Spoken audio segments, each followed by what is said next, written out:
for the last 4 or 5 years, we've only ever spoke about 2 teams that have dominated the Tour de France. That's true. We've talked about 2 riders. I mean, if you think about the last 5 Tour de France, there's 2 riders who won it. And it's not to be ended, because these guys are still full on top, and there's for the moment, there's no signs of any of those 2, Jonas or Tadej, slowing down. I'm the 2012 Tour de France winner, Sir Bradley Wiggins. And I'm Johan Bruyneel. I directed my teams to 9 Tour de France victories. Welcome to the Sir Wiggo and Johan Show, our daily show where we dive deep into the tactics behind every stage of the Tour de France. Okay, Bradley, well, let's talk about stage 2. We saw a very nervous stage again, 209 kilometers. Strangely enough, the longest stage of this whole Tour de France. Things have changed. But I think it's, you can't compare anything to 10 years ago, 15 years ago. It's just a different game. A bit of rain at the start, so that's obviously very stressful. And your typical 4-man breakaway, Peloton kept it at 2.5 minutes. We had a few crashes. We saw Van Heetveld. We saw what's his name, the Irish guy from on Jayco. Was it? I forget his name now. That's not good. Eddie Dunbar. Eddie Dunbar.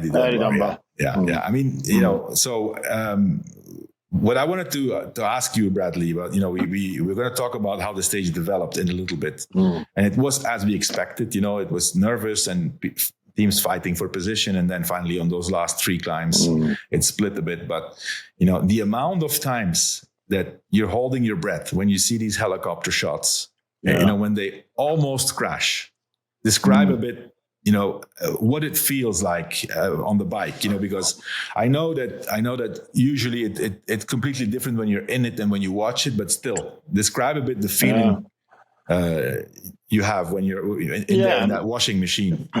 Yeah, I mean, when you're watching it, I think it's 10 times worse when you're actually in it, because it's the thing is, in these early stages like this, everyone's shoulder to shoulder. Everyone's waiting for the hammer to go down so it lines out, so it creates a natural selection. But when it's not flat out, it's just that awkward sort of speed where everyone can be there and everyone's trying to do a job. There's all different team dynamics going on in those moments. And it's incredibly nervous. And people are anticipating and waiting for a crash to happen. It's not a case of if they will crash, it's a case of when they will crash. And so with that, it creates this anxiety in the peloton and this atmosphere of nervousness where everyone wants to be 5 bikes ahead of where they're already sitting. Even if they don't need to be, they want to be. So it creates this domino effect where people are moving up the outside, and this washing machine effect where teams are coming up the outside because they're not happy with where they're sat. They may be sat 20th wheel, 30th wheel. And as more teams come up the outside, you end up back in 50th wheel. So you start the process of moving back up again. And this is just constant. And every time that happens and more teams start to move up, it adds a couple of kilometers an hour each time to the speed in the peloton. So it gets faster and faster and faster. Then eventually something happens, a corner, a piece of road traffic. There's a small incident on the right or the left, as we saw today, a Cofidis rider go off the road into the bush. That creates more nervousness. So people go, great, we're sat too far back here if this guy's crashing. Let's move up a bit more. And so it gets faster and faster and faster. And it crescendos. And something happens in the race, either a huge crash or a decision-making split. Yeah, and also I think it's worth noting. I mean, I want people to understand that it's not just about avoiding the risk, but the amount of energy it takes and how it drains you down. It's just constant. I know. Yeah. And so, like sometimes they say, it's a flat stage. And you talk to these riders and say, we are dead, Yeah. And it's the nervous energy that you expend doing that. And then at the same time, while all that's going on, you've got to make sure where your team leader is. If you're the team leader, you've got to remember to keep eating. There's so many things to think about. And in these early stages, so little time to switch off and take your mind away from the bike race. Yeah, sure. Well, this show, our presenting sponsor is Ketone IQ, which we're going to talk about a bit later. But let's talk first about our first partner of the day, Bradley. Yeah, it's NordVPN. So with NordVPN, you can safely access your favorite streams and other content from your home, no matter where you go. Easily switch your virtual location to access apps and websites in other countries. Easy to use, connect with one click or enable auto connect for 0-click protection. 7,500 plus servers in 118 countries. Change your virtual location easily. Amazing speed. NordVPN is one of the fastest VPNs out there. One NordVPN account can be used on 10 devices. Supports every major platform, Windows, Android, iOS, and Mac OS. And get your exclusive NordVPN deal here at www.nordvpn.com/the-move. It's risk-free with Nord's 30-day money-back guarantee. Link is also in the episode show notes. Yeah, I mean, I'm using it all the time because I live in Spain, and I like to watch Belgian TV because sometimes there's races on Belgian TV that are not on Max or anywhere else. So it works amazingly. Great product. Yeah. I've got it here to start watching the stage early in the morning on Peacock because obviously I've got a British iPad. Okay, all right, good. Cool. My says great. Yeah, cool. So Bradley, going back to the stage, we have the usual scenario: the four guys again today. Two guys crashed in the breakaway. That was strange, but. So they get caught, and even without chasing, and that's exactly what you said. It adds another 2 kilometers speed every time that there's a nervous. Even without chasing, this breakaway had no chance, right? Exactly. Yeah. The inertia of the race basically takes care of the speed of the peloton. Yeah, that's it. But man, with 30K to go, that's when they got into. And nowadays, there's no more surprises. Everybody knows the course. They have videos. They have Velo Viewer. They know everything.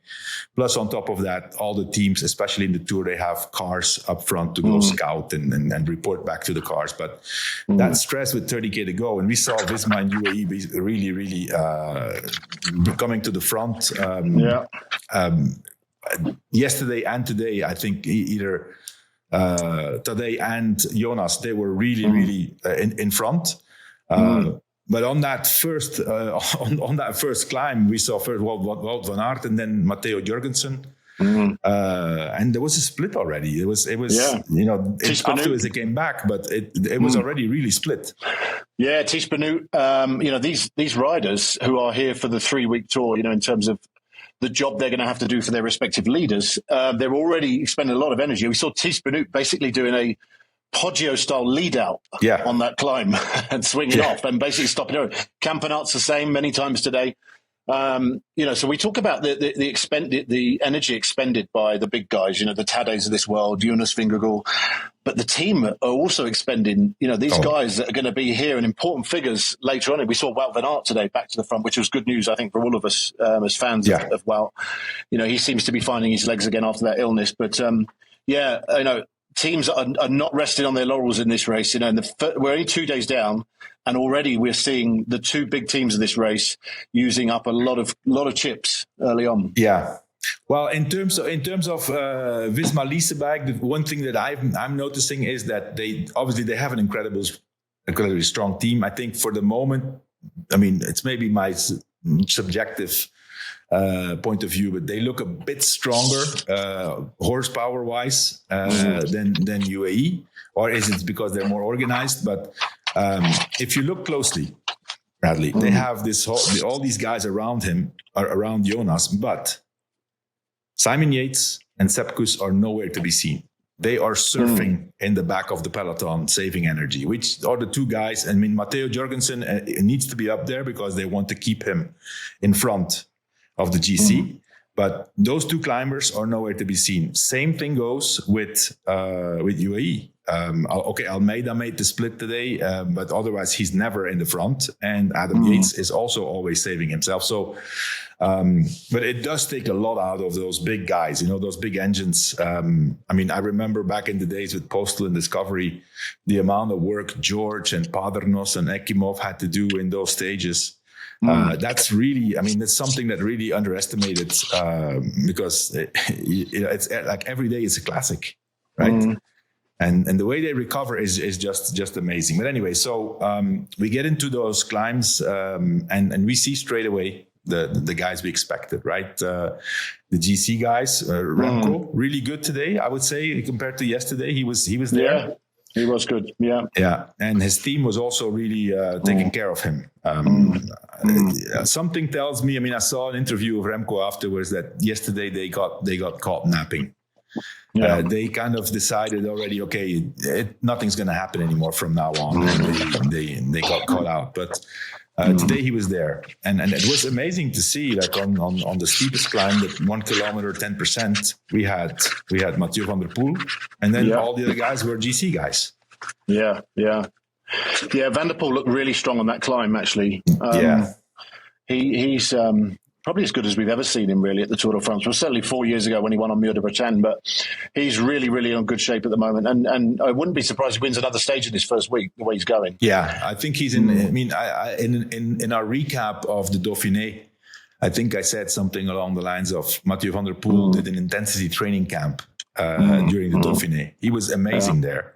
But you could see he was playing, he was, managing his efforts, and he took it as training. But the power today on that climb, and especially in the sprint, Bradley, was incredible, because, he basically he did everything wrong. He was way too early in the front in the sprint.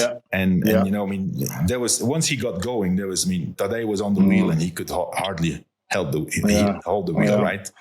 Yeah. I'm happy to see Mathieu van der Poel, it's 4 years after his last stage, but at least now he has a picture in the yellow jersey without a mouth mask. Yes, yeah. Remember, true. he took the yellow jersey and they had to wear the masks. Yeah, I do, yeah. Yeah, but what a rider, but man. Jonas, incredible. And Jonas actually got distance a little bit in that kick to the line. He didn't lose any time, but he certainly, it reminded me of the attack that Tadej did in the Dauphiné, when Jonas was just couldn't, when those top end powers, when they're really going for it on an uphill. But Jonas played it really well today. I thought, again, he was a little bit excitable. We saw him cause that split on that descent, didn't we? Attacked over the top. Yeah, I mean, you can ask yourself the question, is that really necessary? I think probably it's not. It's not. No. But it's also a way to make sure that you stay in front and that it keeps being strung out and you stay out of trouble. I think losing the wheel a little bit in the sprint from Jonas, I think it's to be expected, right? There's no way you can hold Mathieu van der Poel's wheel in the case of Jonas, and Tadej is also super explosive. Let's not forget that Tadej beat and dropped Mathieu van der Poel in his own backyard in the Tour of Flanders. Mathieu van der Poel first, Pogacar second, Jonas third. It doesn't get any better than this. No. And as you said, Remco, good ride today. He's back in the fold. What's he called? Roglic. He was back there as well, comfortable in that group. Yeah, he didn't make the first split, but then I think Lipowitz brought him back. Lipowitz is strong, man, because this guy, he's not a master in positioning, but he brought him back, and then on top of that, he attacked in the end.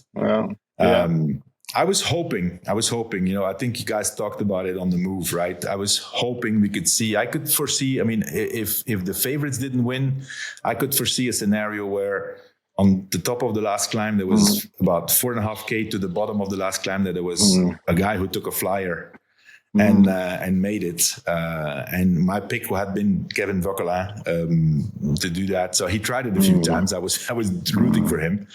Yeah. But at the end of the day, usually nowadays the favorites win the race.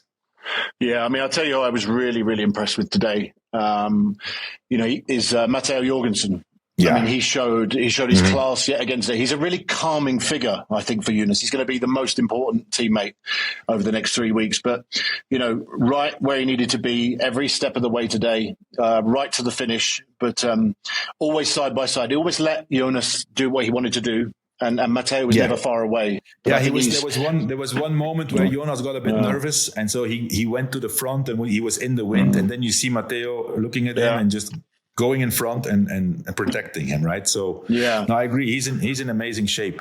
Other than that, Bradley, so we have these guys, the favorites, and we have the guys who are not where they are expected. But before we go into that, I want to talk about our presenting sponsor, Ketone IQ. Yeah. My preferred format of Ketone IQ is this shot here. It's the 10 gram ketone shot. And it's been proven scientifically that ketones boost athletic performance. In a placebo-controlled study with trained athletes, Ketone IQ boosted average sprint power by 19%, peak power by 13%, they cut fatigue by 10%, and spiked blood ketones 5 times in just 20 minutes. Additionally, it's now also been proven that ketones help for a faster recovery. That may explain why these guys, almost everybody's on ketones in the Tour de France. But Ketone IQ recently teamed up with Team Visma Lease Bike and also with the University of Leuven to explore recovery and high altitude adaptation. And their findings are quite impressive. It's an improved blood flow, higher muscle oxygenation for better endurance and stamina. So take your shot and get 30% off your subscription plus a free gift with your second shipment at ketone.com/themove. That's ketone.com/themove. I'm going to do like every day. I'm on a ketogenic diet, so I can use my extra ketones. This is it, 10 grams. Nice. Straight in. And the flavor is actually really good. Ketones normally they don't taste very well, but Ketone IQ has gotten it down to very, very drinkable and enjoyable. Yeah, they've done well. Yeah. Bradley, a part of the guys who are in the front, who are right now not where they should be and who is disappointing? Well, is it a disappointment? Yates twins. Terrible first weekend for them both. Yeah. But are we really thinking we're certainly not thinking about them for GC. They're going to be the two important riders for their Key respective riders, leaders in the next few weeks. So the fact they've stayed upright, the fact that they're healthy is a positive. But there was talk of people expecting them to be into the front today, but because these stages are just as important. But I think the Yates in particular, I think we can give them a pass because we want to see them in the high mountains. The other one I noticed today, again, he did have a crash yesterday, even though he was in the front, was Ben O'Connor. He got dropped a bit in the final today, lost 31 seconds again today, I think, or 43. I can't remember what it was. But Ben, fell hard yesterday, didn't he? Crashed heavy. And he was in the front when he did crash. Yeah, I agree. And then for me, for the moment, the disappointment is Team Ineos. Their GC guy is Carlos Rodriguez. Hasn't been on the level we expect him to be. He did have in his favor, or in his defense, he did have a crash early in the season, a very complicated collarbone fracture, which they took a lot more time to recover from. But he was not at the level we expected him to be at the Dauphiné. And today he also lost time again. And they had, the British champion was in front. Sam Watson, Sam Watson was in front. Yeah, very talented young boy. And was Axel Laurence not in the front? Didn't see whether he was in the front. Maybe he was. But anyways, I think that's a disappointment. So I just wanted to ask your opinion. It's been in the news, Bradley, that obviously Ineos, they're restructuring. They got a new sponsor in Total Energies.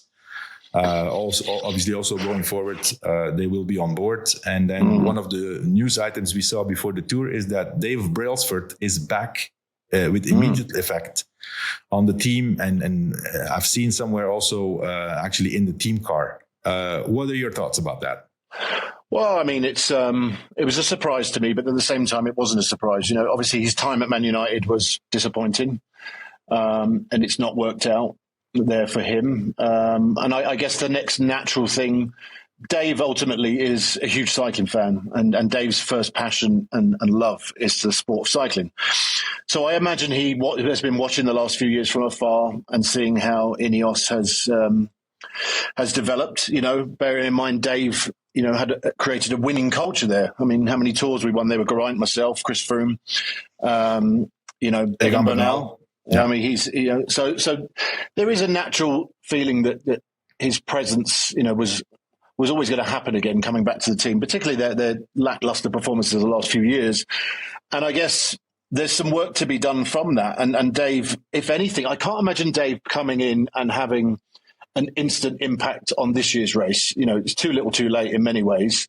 But what he will be doing, I imagine, more so than anything in his role this 3 weeks, will be, taking notes, observing what's going on, what the current setup is like, in order to make changes for next year and the next few years, and see where they can get back to winning ways and that winning culture. Because one thing Dave is very good at is creating a winning culture, particularly in the sport cycling. I can't speak for other sports he's done, but and it's took me a few days to think about that, actually, Johan, because of my own personal feelings towards him.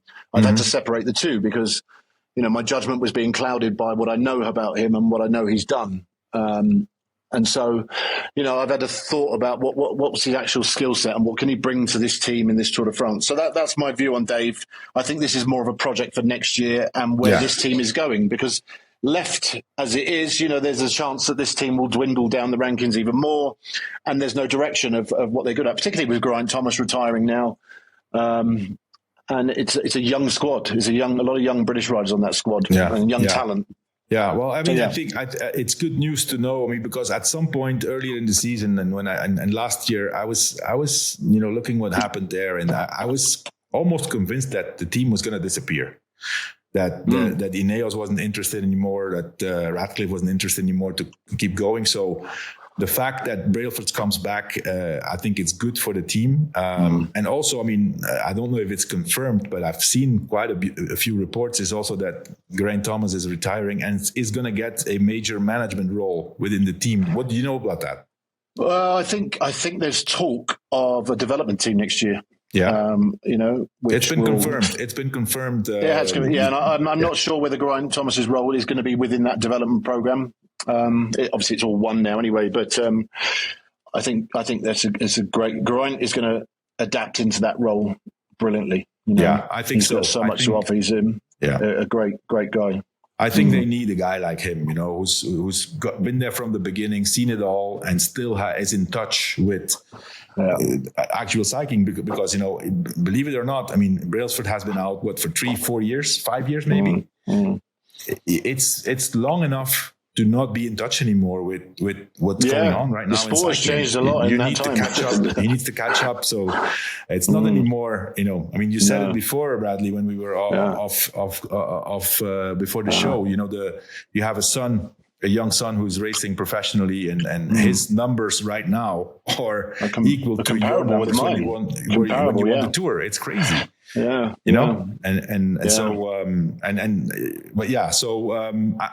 think it's a good thing that Brailsford's coming back, and I think it's even better news if Geraint Thomas gets a really, really important role on Ineos, because that team just can't afford to be where they are right now. They need to be up there with the top three guys, with the top three teams, right? Yeah, and I think they will. As I say, with Dave's return, Dave will dissect this Tour de France, whatever the performance is. And one thing Dave will do is he will go away and dissect it and make changes and do what's necessary to get them back. And part of that will be looking at what other teams are doing, the best teams, because Dave has always looked at other teams to see what the best teams are doing, but not to imitate it, but to create his own, vision for how Ineos can get back to winning ways at the highest level, which is the Tour de France. Because for the last 4 or 5 years, we've only ever spoke about 2 teams that have dominated the Tour de France. That's true. We've talked about 2 riders. I mean, if you think about the last 5 Tour de France, there's 2 riders who won it. And it's not to be ended, because these guys are still full on top, and there's for the moment, there's no signs of any of those 2, Jonas or Tadej, slowing down. Well, what's the stat, Johan, that there's only 3 teams that have won the last however many monuments? Teams. It's Alpecin in UAE, and which one is the other one? It's not Visma, because they didn't win any monuments, or not many. Spencer, what's the 3 stats? 3 teams that won the last 14 monuments. Yeah, 3 teams that won the last 14 monuments. which is wow, that's crazy. It shows the dominance in cycling. I don't want to leave before we talk about Alpecin and the Koenig and the Rudolph brothers and what they've created and how they are able to every time be there at the right moment. That's 2 for 2. Yesterday, we all said, Merlier was the big favorite. Milan was the big favorite. Jasper Philipsen shows that he's the Tour de France rider by excellence, winning the first stage, taking the first yellow jersey. Today, it was like as if it was programmed. And of course, it's easy to set up a plan when you have the horsepower of Mathieu van der Poel. But, he was by himself and he brought it home. So, congrats to Christophe and Philippe Roodhooft with what they're doing, where they come from, and they are. It's amazing. If you look at the budgets of all the teams, they are in the lower tier. They're in the middle somewhere. They're not one of the top 5 or 6 biggest budgets. No. So it's really amazing what they're doing. And and you think what they potentially could do the next week. I mean, they've got tomorrow. I mean, you wouldn't discount Jasper Philipsen winning again. Oh no, for sure. We've got Van der Poel potentially could win another stage. He's won on Muur de Bretagne before. I mean, it's quite something. When was the last time one team won the first 3 stages of the Tour de France? That would be something. That would be quite something. It would have to have been a sprinter, right? But that would be quite something. It's not impossible. I mean, especially and also what you see, Bradley, you know this very well. Especially at the Tour de France, it's war, right? But the sooner a team wins, it has this snowball effect. You're in this dynamic of the winning mode, and it's just all so much easier. The stress is gone. They're not nervous. They make less mistakes because they can be kind of more relaxed. Because right now, more than half of the teams, if not more, are not going to win 2 stages in the Tour. And they have done their job already, right? Yeah. So I mean that would be something to see tomorrow again, a stage win of Jasper Philipsen. That would be amazing. Yeah, it'd be incredible. One other thing, I noted when looking at the two different interviews, Mathieu van der Poel post-race interview said, it was a lot harder than I expected actually. The final, and then contrast Almeida, who came to the front and started to. He's the guy who actually pulled. Was it Vauquelin? Did he pull Vauquelin back? Yeah, I think so. And he said, it was stressful, but it was not as hard as we thought. So to really, it also shows that Almeida's in great form. He's in great form. If he can, he's going to be for sure Pogacar's main guy in the mountains. I would, what do you think about this? I mean, me as an ex-director, I'm still struggling with the fact that, if you go for the Tour, that you allow these other guys to go for their own GC. Like, for example, because Almeida potentially could be on the podium. He's probably the 3rd strongest rider in the race, going off what we've seen, right? But what happens to a guy who does his job, takes the last pull, and then sits up and saves everything he has to be there again for the leader? That doesn't happen anymore. What's your thoughts on that? No, I don't know. I mean, it's a tough one, that, isn't it? I mean, obviously, when I was riding the Tour in 2012, Froome was the last guy. But we were first and second on GC, and I guess there's an element, if I fell away, Froome was there to take over. But I think more than anything these days, as we saw in the Giro, it's good to have strength in numbers to play different tactical cards. To create fear when you get someone up the road who's, and it cancels out you having to ride, and it puts the opposing team having to ride if they're fearful of losing. And then also now, Johan, something we haven't mentioned is the importance of how teams view the team classification now. And keeping as many riders up there for the team classification. Really? I think so. Yeah, I mean, Movistar were renowned for it back in the day, weren't they? Oh yeah. I mean, they were very famous for that. Yeah. That was their number one objective, was the team classification. Well, I remember one. I mean, in all the tours, in all the tours that Lance won, we've never won or gone for the team classification. We actually used it strategically to our advantage to give it to another team. But obviously that has changed. I mean, maybe. I still think, I mean, I can understand in the beginning phase of the tour until you get to the mountains, you try to keep these guys up front. But once you have the first big mountain stage and, there's a big attack of the favorite and the things are straight. It's difficult. I guess it's also a way of keeping the egos happy, right? Because there is that. It's not easy to keep these guys on the team, right? I mean, a guy like Almeida will probably have huge offers from any other team to be the leader, but yet he stays at UAE. Yeah, and I wonder if there's ever going to be a scenario. I can't imagine a scenario where Almeida's third on GC, Tadej's in the yellow jersey, Almeida's a minute down, and they strategically place Almeida in a breakaway that takes 3 minutes, and Tadej's team don't have to ride. Would there ever be a situation where Tadej would give the race to Almeida in a position like that? I can't imagine that ever happening. That's very difficult to imagine. No. I can't ever imagine that happening. So it goes back to your point. What's the point in keeping Almeida close in GC to finish 2 riders on the podium? I mean, other than keeping egos happy. Yeah, and also, I mean, you brought it up. I mean, it is right to think that something can happen to the leader, and then it's obviously great to have somebody else in front of the GC, right? Yeah. We're almost done. Last sponsor of the day, our daily Ventum trivia, Ventum bikes.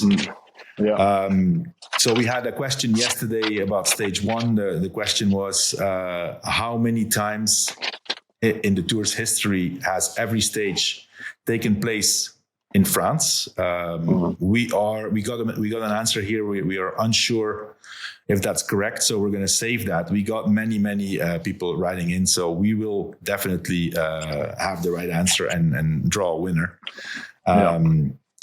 So for today's stage, you send your answer to ventumracing.com/themove.